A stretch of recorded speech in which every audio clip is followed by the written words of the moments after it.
Good great. Friends, இது பார்த்தீங்கன்னா Mahindra Scorpio CRT engine இந்த வண்டி வந்து பார்த்தீங்கன்னா ஒரு 2007 மாடல் இந்த வண்டியோட இன்ஜினோட அசம்பிள் வீடியோ தான் போடுறேன் பாருங்கள் ஃப்ரெண்ட்ஸ். இந்த ஸ்கார்பியோட இன்ஜின் டிஸ்மேண்டிங் பண்ணதோட ரீசன் வந்து பார்த்தீங்கன்னா இந்த போரோட ஓரிங் தான். ஸ்லீவுக்கு வந்து பார்த்தீங்கன்னா செப்பரேட்டாக உங்களுக்கு வெட் டைப் ஸ்லீவ் தான் வரும். இந்த வெட் டைப் ஸ்லீவில் வந்து பார்த்தீங்கன்னா ஓரிங் தான் உங்களுக்கு சீல்டு, ஒரு வாட்டர் வந்து உள்ளே வராமல் இருக்கிறதுக்கு சீல்டு இருக்கும். இந்த ஓரிங் போகும்போது வந்து பார்த்திங்கன்னா கூலண்ட்டு உங்களுக்கு என்ஜின் ஆயிலில் மிஸ் ஆகும். அதேமாதிரி இன்ஜினோட கலரும் வந்து பார்த்திங்கன்னா கூலண்ட்டோட கலரும் இந்த ரஸ்ட்டுனால இந்த கலரில் இருக்கும். இந்த கம்ப்ளைண்ட்டுக்காக தான் வந்து பார்த்திங்கன்னா நான் இன்ஜினை டிஸ்மேண்டிங் பண்ணேன். இன்ஜினை போரை நீங்கள் அதே மாதிரி வண்டியோட இயர் வந்து பார்த்திங்கன்னா 2007 மாடலு. அதனால் வண்டியோட போர் பண்ணியே இதை போடணும் அப்படின்றனால தான் பண்ணேன். இன்ஜினை வந்து பார்த்திங்கன்னா ஓவர் ஹீட்டிங்கு, ஹெட்டோட சர்ஃபேஸிங் கம்ப்ளைண்ட் இருந்ததுனால இதோட இன்ஜினை வந்து பார்த்திங்கன்னா ஹெட்டோட சர்ஃபேஸ்லாம் கிரைண்டிங் பண்ணி போட்டிருக்கேன். இந்த இன்ஜின் தான் அசம்பிள் பண்ண போகிறேன்.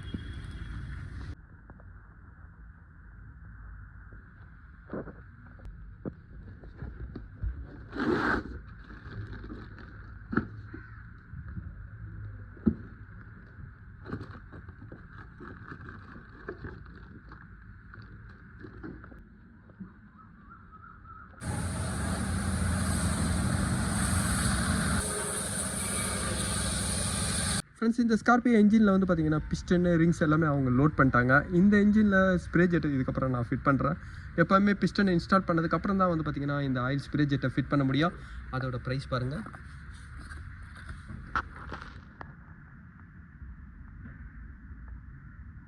251 வரும். ஃப்ரெண்ட்ஸ், இந்த ஸ்ப்ரே ஜெட்டோட பேக்கிங் வந்து பார்த்தீங்கன்னா ஒரிஜினலில் பேக்கிங் கிட்டில் வராது. இதை நீங்கள் பேக்கிங் வாங்கணுன்னாவே வந்து பார்த்தீங்கன்னா ஸ்ப்ரே ஜெட்டோடு தான் வரும். ஸ்ப்ரே ஜெட்டை நான் ஃபிட் பண்ணுறேன். ஆயில் ஸ்ப்ரே ஜெட்டை நான் ஃபிட் பண்ணதுக்கப்புறம் வந்து பார்த்தீங்கன்னா டேப்பெட்டோட புஷ்ஷை நான் ஃபிட் பண்ணுறேன். அதுவும் கேம் ஷாஃப்ட்டை நான் ஃபிட் பண்ணுறேன்.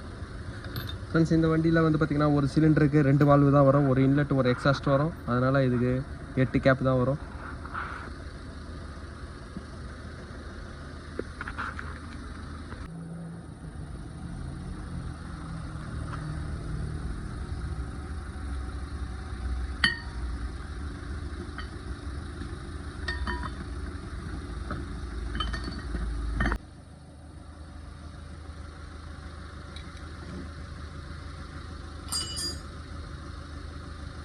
இந்த ஸ்கார்பியோ இன்ஜினோட ஃபியூல் பம்ப் வந்து பார்த்திங்கன்னா நான் எந்த ஒரு சர்வீஸும் பண்ணல. இன்ஜெக்டர் மட்டும் தான் வந்து பார்த்திங்கன்னா இப்போ நான் சர்வீஸ் பண்ணியிருக்கேன்.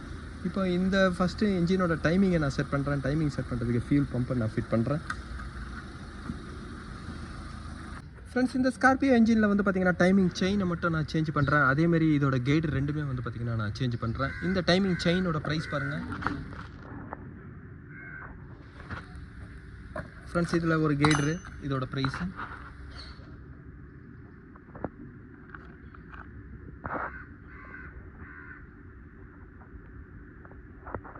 ஃப்ரெண்ட்ஸ். கியர் எல்லாமே வந்து பார்த்திங்கன்னா நான் ஓல்டே தான் நான் யூஸ் பண்ணுறேன்.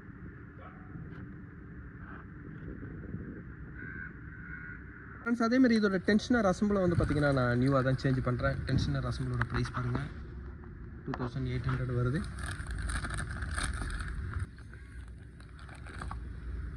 ஃப்ரெண்ட்ஸ், இந்த ஸ்கார்பியோட டைமிங் செயினை வந்து பார்த்திங்கன்னா நான் ஃபிட் பண்ணிட்டேன். இதோட டைமிங் செயினோட நம்பர் வந்து பார்த்திங்கன்னா 114 வரும். இன்னொன்று வந்து பார்த்திங்கன்னா 13 வரும். 13ன்றது வந்து பார்த்திங்கன்னா ஃபியூல் பம்ப்பு, உங்களுக்கு டிஸ்ட்ரிபியூட்டர் பம்ப் இருக்கிற டைப்பில் தான் வந்து பார்த்திங்கன்னா 13 வரும். இதுக்கு வந்து பார்த்திங்கன்னா ஃபியூல் பம்புக்கு டைமிங் கிடையாது. அதனால் 114 தான் வரும்.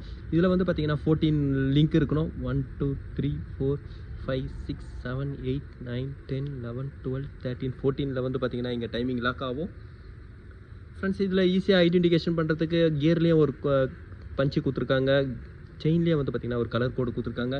இந்த செயினில் இருக்கிற கலர் கோடுக்கு நீங்கள் கரெக்டாக செட் பண்ணும்போது டைமிங் செயின் கரெக்டாக வந்து செட் ஆகிடும். ஃப்ரெண்ட்ஸ், இதுக்கப்புறம் டைமிங் எஸ் கவரை நான் ஃபிட் பண்ணுறேன். டைமிங் எஸ் கவரை ஃபிட் பண்ணால் தான் ஆயில் சம்பை ஃபிட் பண்ண முடியும். அதனால தான் வந்து பார்த்திங்கன்னா டைமிங் செயின் ஒர்க்கை நான் ஃபஸ்ட்டு பண்ணேன்.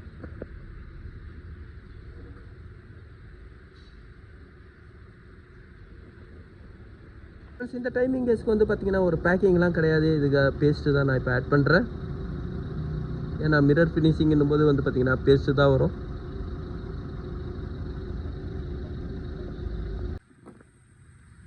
ஃப்ரெண்ட்ஸ், இந்த இன்ஜினோட வாட்டர் பம்பை வந்து பார்த்திங்கன்னா நான் சேஞ்ச் பண்ணுறேன். இந்த இன்ஜினோட ஆயில் பம்ப் வந்து பார்த்திங்கன்னா நான் ஓல்டே தான் யூஸ் பண்ணுறேன். இந்த ஆயில் பம்போட ட்ரைவ் வந்து பார்த்திங்கன்னா கிராங்க் ஷாஃப்ட்டோட ரியரில் இருக்கிற கியர் இருக்குது பாருங்கள். இந்த கியர் ட்ரைவில் தான் வந்து பார்த்திங்கன்னா இது ட்ரைவ் பண்ணுது.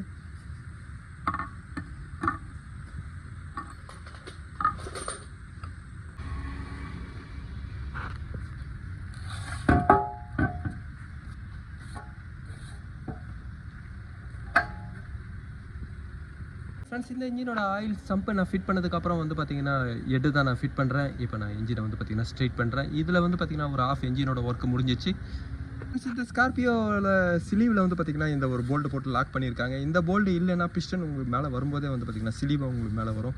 இப்போ இதுக்கப்புறம் இதோட லாக் போல்ட் எல்லாமே நான் லூஸ் பண்ணிவிட்டு ஹெட் கேஸ்கெட்டை நான் ஃபிட் பண்ணுறேன். இந்த வண்டியோட பேக்கிங் கிட் வந்து பார்த்திங்கன்னா நான் ஒரிஜினல் தான் வாங்கியிருக்கேன். இப்போ நான் அந்த ஒரிஜினல் பேக்கிங் கிட்டோட ப்ரைஸ் காட்டுறேன். இதில் வந்து பார்த்திங்கன்னா எம்ஆர்பி இல்லை, ஆனால் இதோட பார்ட் நம்பர் மட்டும் இருக்குது. ஓவரால் கேஸ்கெட்டோட பார்ட் நம்பரு. இந்த சிலிண்டர் ஹெட் வந்து பார்த்திங்கன்னா சர்ஃபேஸ் கிரைண்டிங் பண்ணியிருக்காங்க. உள்ளே வர இன்ஜினோட வால்வ் எல்லாமே வந்து பார்த்திங்கன்னா அவங்க சேஞ்ச் பண்ணியிருக்காங்க. இந்த சர்ஃபேஸ் கிரைண்டிங் பண்ணதுனால கொஞ்சம் தண்ணி பட்டுதுனா கூட வந்து பார்த்திங்கன்னா இந்த இடம் வந்து உங்களுக்கு சீக்கிரமாக ரஸ்ட் ஆகிடும். இதுவும் பார்த்திங்கன்னா அந்த மாதிரி தான் ஆகிட்டுருக்கு. இப்போ நான் க்ளீன் பண்ணுறேன். எப்போவுமே ஹெட் கேஸ்கெட்டுக்கு எந்த ஒரு பேஸ்ட்டு ஆயில் எதுவுமே நீங்கள் ஆட் பண்ணக்கூடாது. அப்படி ஆயிலை நீங்கள் ஆட் பண்ணிங்கன்னா ஹெட் கேஸ்கெட்டோட ஒர்க்கு உங்களுக்கு கரெக்டாக இருக்காது. இப்போ இதுக்கப்புறம் நான் ஹெட்டை நான் ஃபிட் பண்ணுறேன். ஃப்ரெண்ட்ஸ் இந்த ஸ்கார்பியோட சிலிண்டர் ஹெட்டுக்கு வந்து பார்த்திங்கன்னா நான் 90 LP ஃபவுண்ட் வைக்கிறேன்.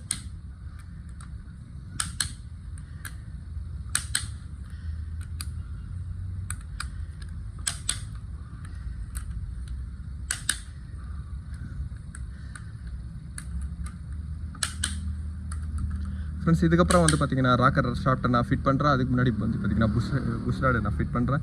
இதோட புஷ்ராடு ராக்கர்லாம் வந்து பார்த்திங்கன்னா ஒரு அட்ஜஸ்டபிள் டைப்பு தான். ஸ்லாஷ் அட்ஜஸ்ட் இதில் ராக்கரில் இருக்காது.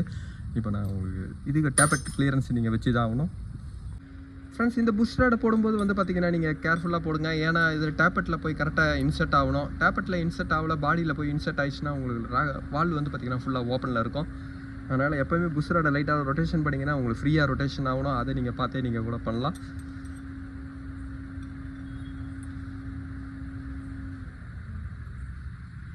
ஃப்ரெண்ட்ஸ் இந்த புஷ்ராடு இருக்கிற இந்த என்ஜினில் ஒரு பெரிய அட்வான்டேஜ் என்னென்னா, ஒரு டைமிங் மாறிச்சுன்னா உங்களுக்கு ராக்கர் உங்களுக்கு பெண்ட் ஆகாது. அதேமாதிரி வந்து பார்த்திங்கன்னா புஷ்ராடு மட்டும் தான் உங்களுக்கு பெண்ட் ஆகும். புஷ்ராடு பெண்ட் ஆகும்போது அதை மட்டும் நீங்கள் சேஞ்ச் பண்ணிங்கன்னா இன்ஜின் வந்து பார்த்திங்கன்னா திருப்பி நீங்கள் ஒர்க் பண்ணும்போது ஈஸியாக இருக்கும். டைமிங் மாறி இருந்தால் கூட வந்து பார்த்திங்கன்னா இதில் ரொம்ப கம்ப்ளைண்ட்லாம் வராது. ஏன்னா புஷ்ராடு மட்டும் அந்த இடத்துல பெண்ட் ஆகும். நீங்கள் 8 புஷ்ராடாக வந்து பார்த்திங்கன்னா நீங்கள் சேஞ்ச் பண்ணிவிட்டு கூட பண்ணலாம். ஏன்னா இதோட புஷ்ராடோட ரேட்டு வந்து பார்த்திங்கன்னா 120, 100 அந்த ரூபீஸ் தான் வரும். அதனால் உங்களுக்கு வந்து மெயின்டெனன்ஸும் கொஞ்சம் கம்மியாக இருக்கும். டைமிங் செயினை வந்து நீங்கள் மாற்றணும் அப்படின்ற அந்த கஷ்டம் கூட பட தேவையில்லை. ஏன்னா டைமிங் செயின் உங்களுக்கு கட்டானா கூட வந்து பார்த்திங்கன்னா புஷ்ராடை மட்டும் நீங்கள் சேஞ்ச் பண்ணால் கூட உங்களுக்கு எந்த ஒரு கம்ப்ளைண்ட்டும் வராது.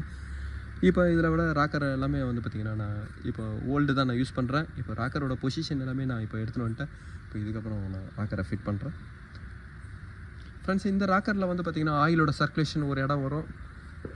ஃப்ரெண்ட்ஸ் அந்த போர்ட் வந்து பார்த்திங்கன்னா இந்த ஒரு ஹோல்ஸ்லேயே இருக்கும். இந்த ஒரு த்ரெட்டு ஹோல்ஸுக்குள்ளவே வந்து பார்த்திங்கன்னா உங்களுக்கு இன்டர்லிங்க் மாதிரி உங்களுக்கு லைன் கனெக்ஷன் இருக்கும். இந்த ராக்கரோட சாஃப்ட்டுக்கு எல்லாத்துக்கும் வந்து பார்த்திங்கன்னா ஆயிலோட சர்க்குலேஷன் ஆகும். ஒரு பக்கம் ராக்கரோட ஃபிட்டிங்காக வரும், இன்னொரு பக்கம் வந்து பார்த்திங்கன்னா இதோட ஸ்லாட் இருக்குது பாருங்கள், ஆயிலோட சர்க்குலேஷனுக்கு வரும். அதுக்காக தான் வந்து பார்த்திங்கன்னா 2 போல்ட்டு மட்டும் ஒரு லாங் போல்ட்டாக வரும். இந்த ராக்கர் ஷாஃப்ட்டை ஃபிட் பண்ணுறேன். ஃப்ரெண்ட்ஸ் இந்த இன்ஜினோட டிடிசியை நீங்கள் ஐடென்டிஃபிகேஷன் பண்ணணும் அப்படின்னா 4th சிலிண்டரோட இன்டேக் வால்வ் வந்து பார்த்திங்கன்னா உங்களுக்கு ஓப்பனில் லைட்டாக ப்ரெஸ்ஸிங்கில் வரணும். ஏன்னா 4th பிஸ்டனும் 1st பிஸ்டனும் வந்து பார்த்திங்கன்னா டாப் டெட் சென்டரில் இருக்கும். 4th பிஸ்டனில் வந்து பார்த்திங்கன்னா ஒரு இன்லெட் ஸ்ட்ரோக் இருக்கும். அதனால் இன்லெட் வால்வ் வந்து பார்த்திங்கன்னா இதுதான் இங்கே பாருங்கள். இந்த இன்லெட் வால்வு உங்களுக்கு லைட்டாக ப்ரெஸ் ஆகணும். லைட்டாக உங்களுக்கு டச் ஆகும்போது வந்து பார்த்திங்கன்னா அது வந்து இன்ஜினோட டிடிசியாக இருக்கும். பாருங்கள்,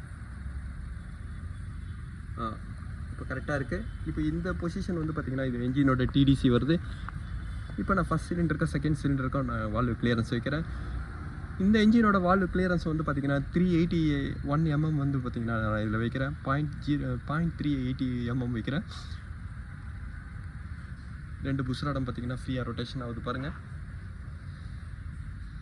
ஃப்ரெண்ட்ஸ் இதுதான் இந்த இன்ஜினோட டிடிசி பொசிஷனு. இப்போ நான் ஃபஸ்ட்டு சிலிண்டருக்கு வைக்கிறேன்.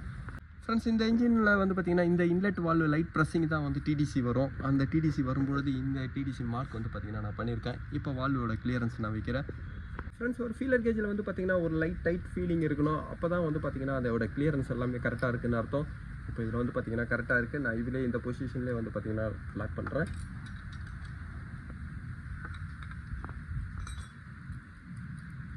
ஃப்ரெண்ட்ஸ் இதுக்கப்புறம் வந்து பார்த்திங்கன்னா தேர்டு சிலிண்டருக்கு வந்து பார்த்திங்கன்னா இந்த பொசிஷனை மேலே எடுத்துன்னு வரேன்.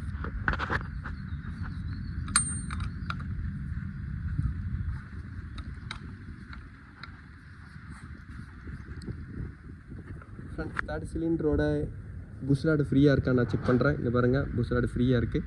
இப்போ இந்த சிலிண்டருக்கும் கிளியரன்ஸ் வைக்கிறேன். ஃப்ரெண்ட்ஸ் இதுவும் பார்த்தீங்கன்னா கரெக்டாக இருக்குது. இப்போ இதுக்கப்புறம் 4-2 நான் அந்த மாதிரி ஃபயரிங் ஆர்டருக்கு ஏற்ற மாதிரி வைக்கிறேன். ஃபயரிங் ஆர்டருக்கு ஏற்ற மாதிரி நீங்கள் வைக்கும்போது தான் வந்து பார்த்திங்கன்னா அந்த இன்ஜினோட பர்ஃபார்மன்ஸாக நல்லாயிருக்கும். 2358ன்னு இன்னொரு பொசிஷன் இருக்குது.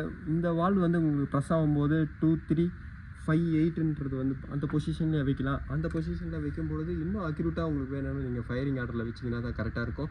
கம்பெனிலலாம் வந்து பார்த்திங்கன்னா 2358 அந்த மாதிரி தான் வைப்பாங்க. ஒரு வால்வு ப்ரெஸ் ஆகும்போது இந்த மாதிரி கிளியரன்ஸில் வைக்கும்போது தான் ஈஸியாக உங்களுக்கு எல்லா சிலிண்டர்லேயும் நீங்கள் வச்சுருவாங்க. இப்போ நான் வந்து பார்த்திங்கன்னா ஃபயரிங் ஆர்டருக்கு பிரகாரம் தான் வைக்கிறேன். இதுக்கப்புறம் வால் டோரை நான் ஃபிட் பண்ணுறேன்.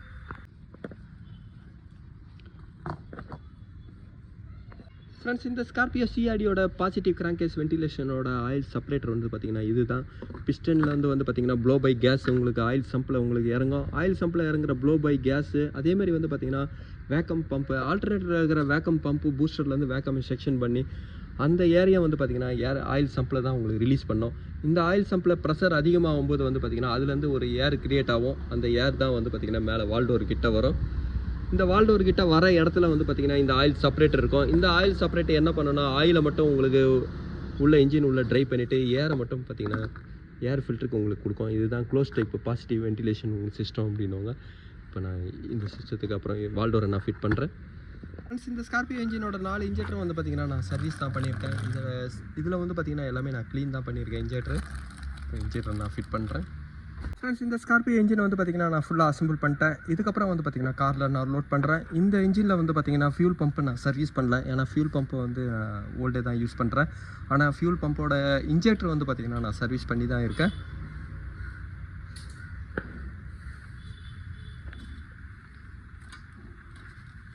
ஃப்ரெண்ட்ஸ் இதோட கிளச் பிளேட் கவர் அசம்பிள் எல்லாம் வந்து பார்த்திங்கன்னா ஒரு ரீகண்டிஷனோட கிளச் பிளேட் கவர் அசம்பிள் தான் நான் யூஸ் பண்ணியிருக்கேன். இந்த இன்ஜினில் வந்து பார்த்திங்கன்னா இப்போ டர்போ அசம்பிள் நான் ஃபிட் பண்ணல. இதோட டர்போ அசம்பிள் வந்து பார்த்திங்கன்னா ஒரு சர்வீஸ் போயிட்டு வந்திருக்கு பாருங்க. இப்போ இந்த டர்போ அசம்பிள் தான் நான் ஃபிட் பண்ணுறேன். இதோட பாட்டம் லைன் வந்து பார்த்திங்கன்னா நான் ஃபிட் பண்ணிட்டு தான் இதை பண்ணுறேன்.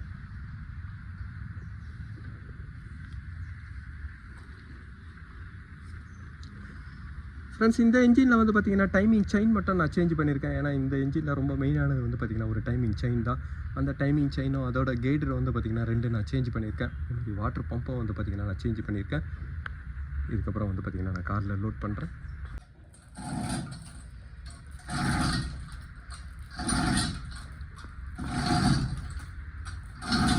ஃப்ரெண்ட்ஸ் இந்த ஸ்கார்பியோட இன்ஜினை வந்து பார்த்திங்கன்னா நான் ஸ்டார்ட் பண்ணிட்டேன்.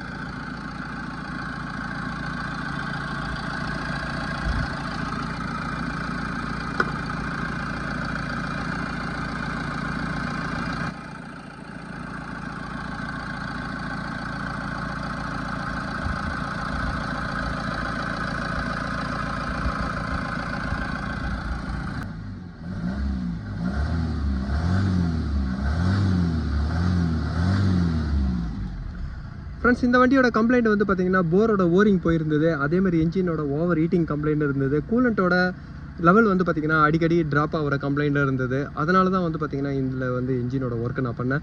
போரோட ஓரிங் சுத்தமாக போனதுனால வந்து பார்த்திங்கன்னா ஃபியூச்சரில் திருப்பி இதோட இன்ஜினோட ஆயிலில் கூலண்ட் மிஸ் ஆகும், அந்த கம்ப்ளைண்ட்டாக வரும். அதனால் இன்ஜினோட ஸ்லீவ் எல்லாமே நான் ஒரிஜினலாக நான் இதில் சேஞ்ச் பண்ணேன்.